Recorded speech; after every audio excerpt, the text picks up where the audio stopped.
Hello and what is up, beautiful people? Today would be training workout vlog regarding a new device or new equipment that I would like to show you guys that I was kind of what do you call this?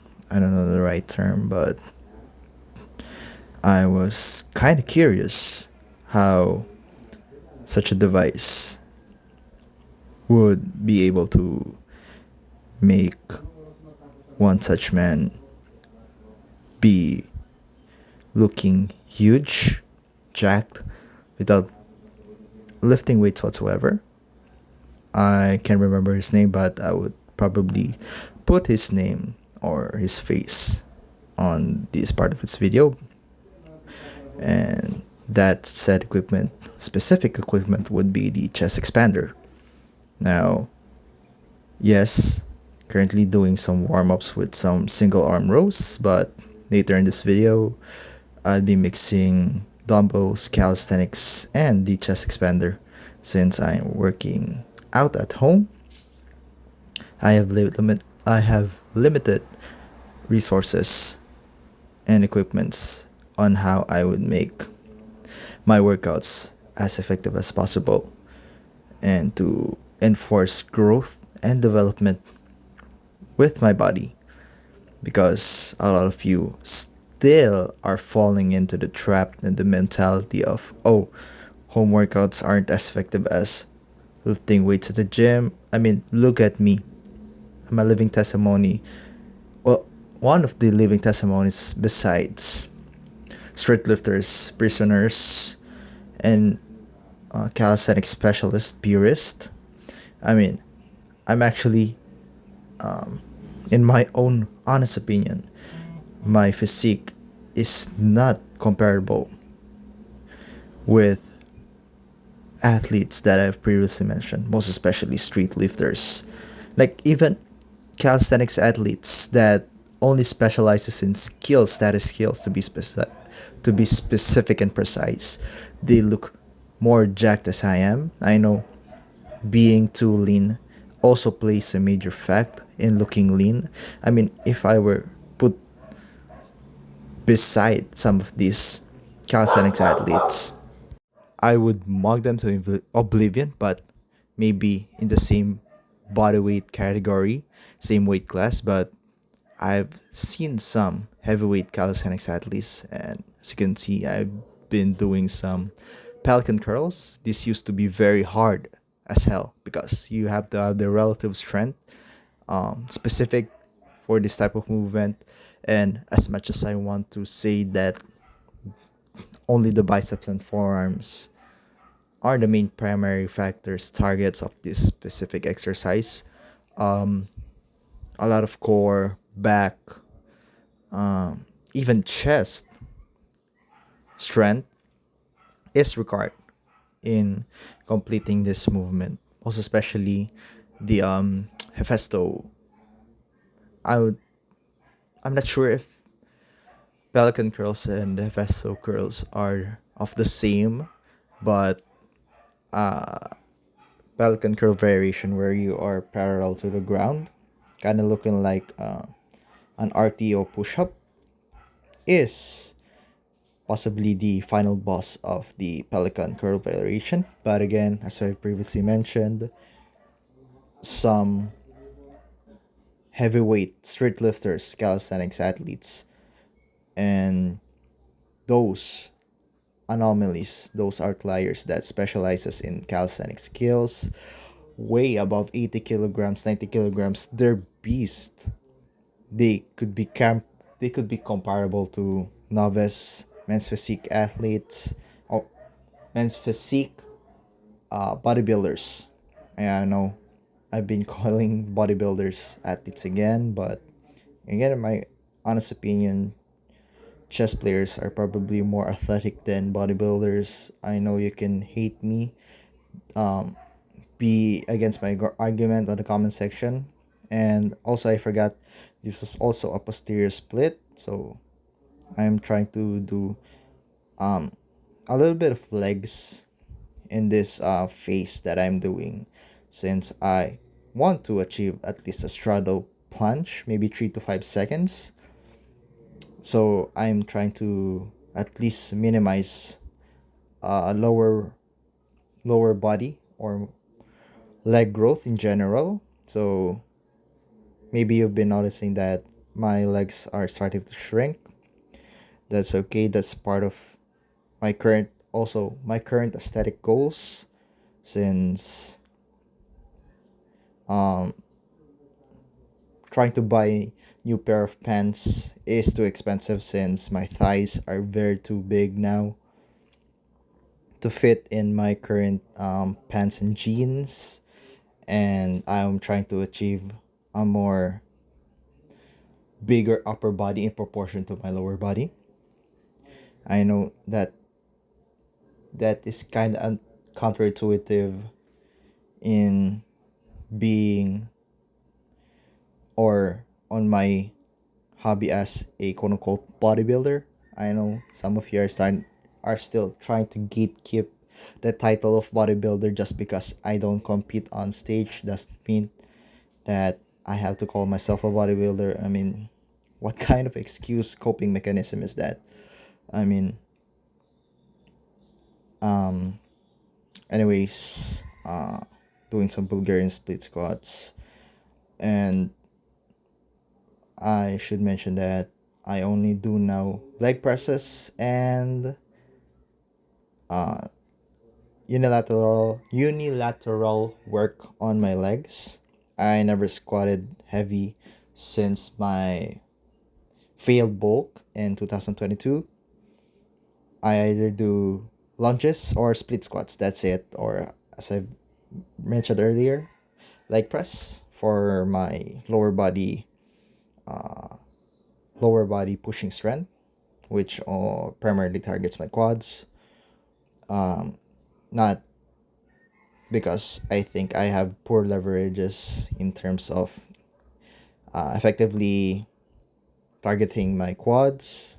In a heavy squat, I tend to push with my hips more and my hamstrings and glutes. I know having bigger glutes is a big factor, but with some of the additional factors, like again, trying to achieve calisthenic skills, trying to minimize leg growth as much as possible, and then I don't want bigger glutes this training phase, because that uh, maybe maybe that also having huge glutes isn't part of my aesthetic goals. Maybe yeah, it looks good, especially with tight pants, but I want to again achieve calisthenic skills. Thus, I have to minimize the growth of my glutes, because that would be unnecessary dead weight, which would hinder my uh, progress in achieving skills. Um, Trying to actually focus more on my straight arm work, and then my uh, forget my core work, because having strong anterior and posterior core is very crucial in achieving calisthenics skills. You are moving your body through space, so having a stronger core is a big win. And then this is me trying to convince myself if I would finish the set or not, but I soldiered on. I kept pushing through, and I think I got 1 week of DOMS doing this split squat session. So at work, I was unable to squat just to reach things below the belt. I think my coworkers actually noticed that. And then here, doing some wide grip, trying to mimic the movement pattern of a behind the neck pull up, which targets more of my teres major and some of my rhomboids and traps, as to only the latissimus dorsi and uh, here, what do you call? Okay, so again, uh, the chest expander. Maybe after doing some of these heavy compound lifts, I'll be returning in, or I use my chest expander in certain angles that straight weights, of course, calisthenics, and even resistance bands cannot even replicate, such as doing pull aparts horizontal, vertical, and overhead. And of course, some added bonus of doing it to focus on my tricep, my bicep. I think that's the beauty again of variation. I mean, yes, y- some of you barbell supremacists are keen to be prideful that straight weights are king, or calisthenics purists saying that relative strength is necessary and crucial to becoming jacked and strong at the same time, but having a mix of all is, in my honest opinion, the key or the answer. Because again, the mentality of leaving no stones unturned is what I applied when I started watching Pioneer.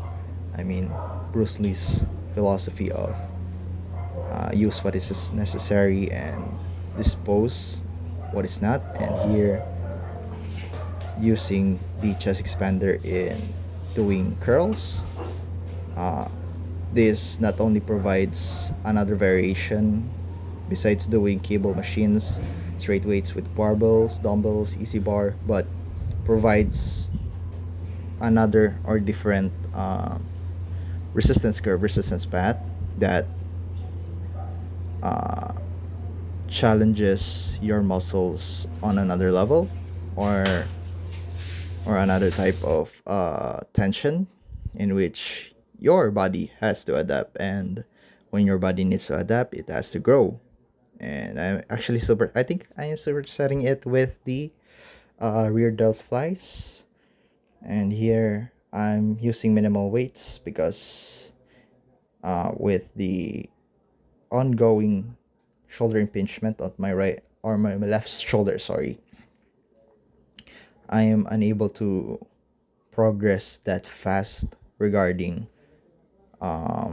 elevation movements such as front races, side races, and rear delt flies. So here, and I've been noticing a lot, or a little bit of improvement and growth on my delts, since there's already a separation. And you can see here in this angle the separation of the biceps, even the brachialis, sorry, and the triceps, even on a bulk, is one of the indicators that you are simply progressing in terms of hypertrophy, muscle growth. And using it here again with the chest expander, 3 springs. Only 3 springs is enough to give me a lot of what do you call this, tension, a lot of volume, and again, quote unquote, resistance, in which my body has to adapt. And this device that I specifically bought, they only comes in 5 springs. A lot of the US made products of chest expanders are, I think they can load up to 6 to 8. And I hope that some of the US made products of these chest expander products can be sold here in my country. And this is what I'm trying to tell. Overhead pull aparts, which targets more of my rear delts and my side delts. Quite surprisingly, because after this, I've had also a week's worth of DOMs, with my delts. So yeah, can't recommend this enough. Try, I think it's worth trying. So that would be it. This would be the session for today. Like this video, comment down, share this with your friends, and tell me what you think about the chest expander, if you are a fan of this or not. Again, thank you for watching and have a good day.